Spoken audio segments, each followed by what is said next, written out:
They did it! They finally did it! They managed to make Snails somewhat likable. I still hate Snips though.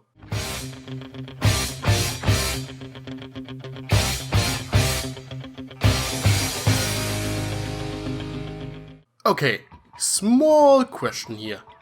Why is Buckball, a sport that requires a team consisting of all 3 pony tribes, an Apple family favorite? It just seems a bit odd to me, as it has been implied that every Apple family member is an Earth pony. But that aside, it was a pretty cool idea for a game. By combining the strengths of all 3 tribes, it is simple yet quite dynamic. I really like it. It does kinda remind me of pro bending matches in Legend of Korra, as it also brings together 3 different bending types. So yeah, great game, and already everyone and their mother is recruiting their friends to create OC teams. And of course no pony asks the fox. Anyway, the plot is pretty straightforward. AJ is fired up to recruit a Buckball team to beat Braburn's team from Apple's loser. It is actually somewhat cute that she has a small rivalry with her cousin. Rainbow Dash was the obvious choice as a Pegasus teammate, as she is basically a professional athlete. Okay, the real question is, why Applejack didn't ask Rarity or Twilight to fill the last spot on her team? Well, they might have been busy, or maybe they simply didn't want to. Not to mention that bringing an Alicorn to a Buckball match doesn't seem exactly fair. However, it would have been a great chance to let Starlight spend some time with someone else than Twilight and Spike. A bit of a missed opportunity there. But let's not dwell too much on missed opportunities. The fact that Fluttershy and Pinkie Pie are netrids is quite funny and a rather unexpected twist.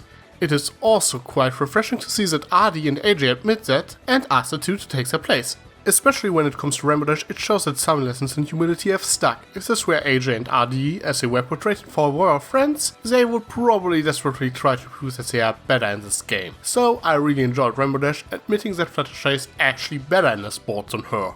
Of course, we have a lot of people complaining that RD and AJ act out of character, that Applejack should know better than putting too much pressure on Fluttershy and Pinkie Pie after the events of the last roundup, and so on. Well, to be fair, those complaints are not exactly wrong. RD and AJ should know better than this, especially when it comes to Fluttershy. There certainly are some similarities to Hurricane Fluttershy and Philly Vanilli, but that's it, they should have known better.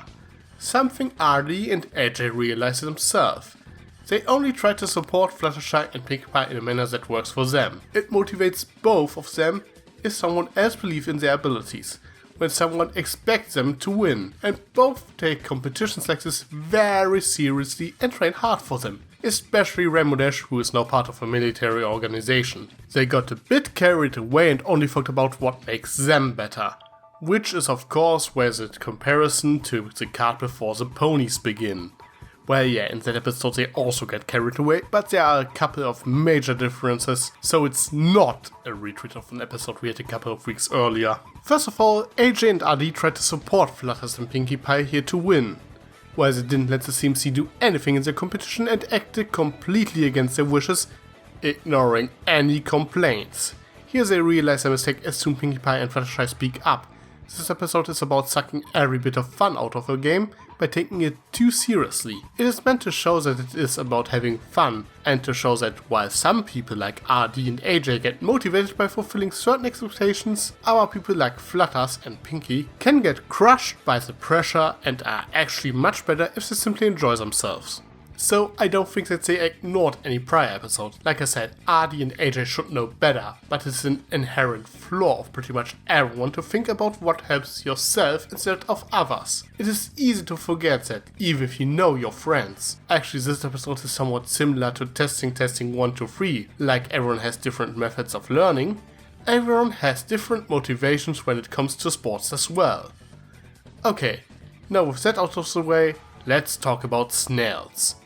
He was hilarious in this episode, so I was wondering why does he work here and is annoying at best in other episodes. Well, for once this episode gives him a redeeming quality. His characterization in prior episodes basically boils down to the idiot that messes everything up. This episode shows that he has a remarkable talent for telekinesis. Considering how much Sweetie Belle struggles with magic, where he was able to light up a cave in his debut episode, he might have more magical talent than we give him credit for. His simple-minded comments are also perfectly timed. Every time he says something in this episode, it is a perfect reaction to something. He always delivers a punchline.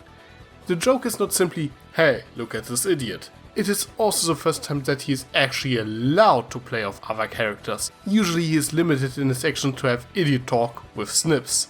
It also helps that he doesn't cause any trouble, unlike his most prominent appearances in Ghostbusters and Equestria Girls. Rather, he appears in a supportive role, giving some Zen-like advice not to think about anything that could have come from a pre-movie Patrick and SpongeBob. It also kinda works in his favor that Snips doesn't appear in this episode. Two idiots that only play each other off can get annoying really fast, especially when they are both essentially the same. This episode gives Snails a bit to distinguish himself from his smaller friend, and I actually wouldn't mind to see more of him in the future. That being said, let's wrap things up. Buckball season has some clever tricks up its sleeve. Where the story is nothing special, the execution is quite good, with decent pacing. Most of the jokes work surprisingly well, and this episode does the unthinkable and makes surprisingly good use of one of the most loved characters in the series. But what about you? Did you like this episode? Anything that bothered you? Do you want to see more of Snails in the future? Let me know in the comments. I am Tricky Fox. Stay foxy.